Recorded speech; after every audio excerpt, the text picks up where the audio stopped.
Assalamualaikum warahmatullahi wabarakatuh. Kami dari kelompok 3 yang beranggotakan Fani Ayu Fadilah, Irma Mahiyah, Maudit Tio Kurnia, dan Rian Bakhtiar akan memaparkan materi praktikum Satuan Operasi dan Keteknikan Pangan yang berjudul Pengecilan Ukuran atau Size Reduction.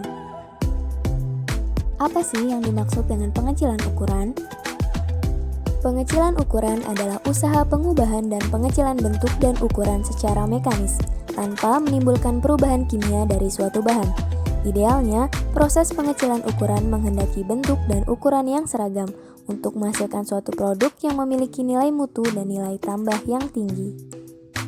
Adapun tujuan pengecilan ukuran adalah dapat diangkut dengan mudah, memiliki bentuk komersial yang lebih baik, lebih mudah diproses lanjut, reaktivitas lebih tinggi, mempermudah dalam pemisahan dengan bahan yang tak dikehendaki, serta memperoleh produk dan ukuran yang seragam sesuai dengan spesifikasi yang telah ditentukan. Proses pengecilan ukuran dapat dibagi menjadi dua kategori utama tergantung pada bahan dasarnya. Pengecilan ukuran bahan padat berupa blending, slicing, cutting, milling, crushing, dan grinding.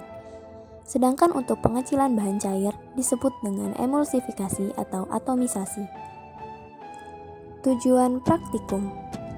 Adapun tujuan praktikum kali ini adalah diharapkan mahasiswa mampu melakukan mekanisme kerja dalam operasi pengecilan ukuran, mampu menjelaskan karakteristik bahan sebelum dan sesudah mengalami operasi pengecilan ukuran, mampu melakukan berbagai operasi pengecilan ukuran menggunakan alat, serta mampu menunjukkan aplikasi operasi pengecilan ukuran dalam industri pangan.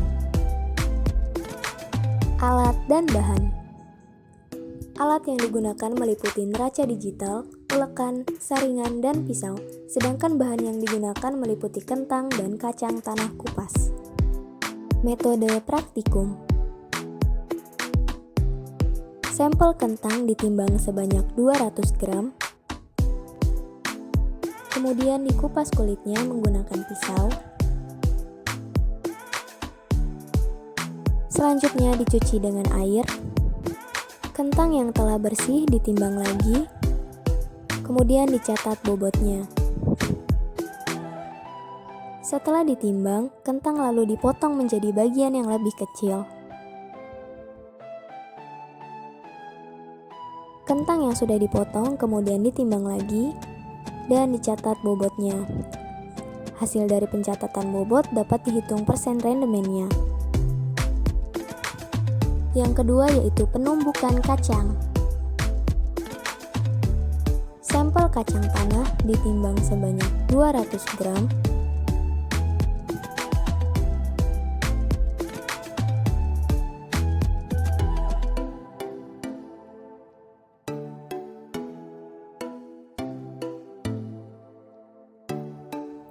Sampel kacang tanah yang telah ditimbang kemudian dilakukan operasi penumbukan dalam waktu 5 menit.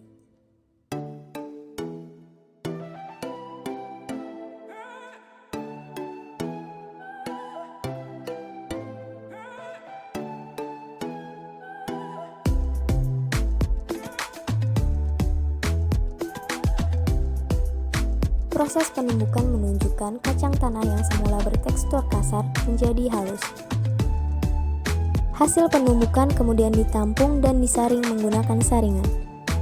Hasil dari penyaringan kemudian ditimbang dan dicatat bobotnya.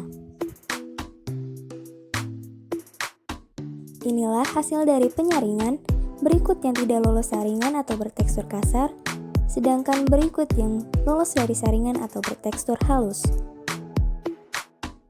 Hasil praktikum. Berikut ini adalah neraca bahan atau gambaran menyeluruh tentang proses pengecilan ukuran yang telah dilakukan. Untuk hasil persen rendemen pengirisan kentang didapatkan sebesar 90,25% dan untuk penumbukan kacang tanah sebesar 86,5%. Berikut ini adalah karakteristik bahan sebelum dan sesudah dilakukan operasi pengecilan ukuran.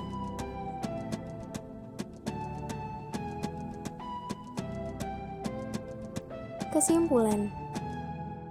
Berdasarkan praktikum yang telah dilakukan, hasil rendemen dari proses pengirisan dan penumbukan diketahui bahwa kentang dan kacang tanah kehilangan berat yang berbeda tergantung dari satuan operasi yang digunakan. Semakin kecil ukuran suatu bahan, semakin besar luas permukaannya. Semakin mudah bahan tersebut untuk dilakukan proses lanjutan. Semakin besar rendemen yang dihasilkan, maka semakin banyak bahan yang dihasilkan untuk proses selanjutnya. Karakteristik bahan sebelum dilakukan pengecilan ukuran yaitu besar, keras, dan kasar. Sedangkan setelah dilakukan pengecilan ukuran menjadi kecil, lunak, dan halus. Sekian pemaparan hasil praktikum dari kami, lebih dan kurangnya mohon maaf. Wassalamualaikum warahmatullahi wabarakatuh.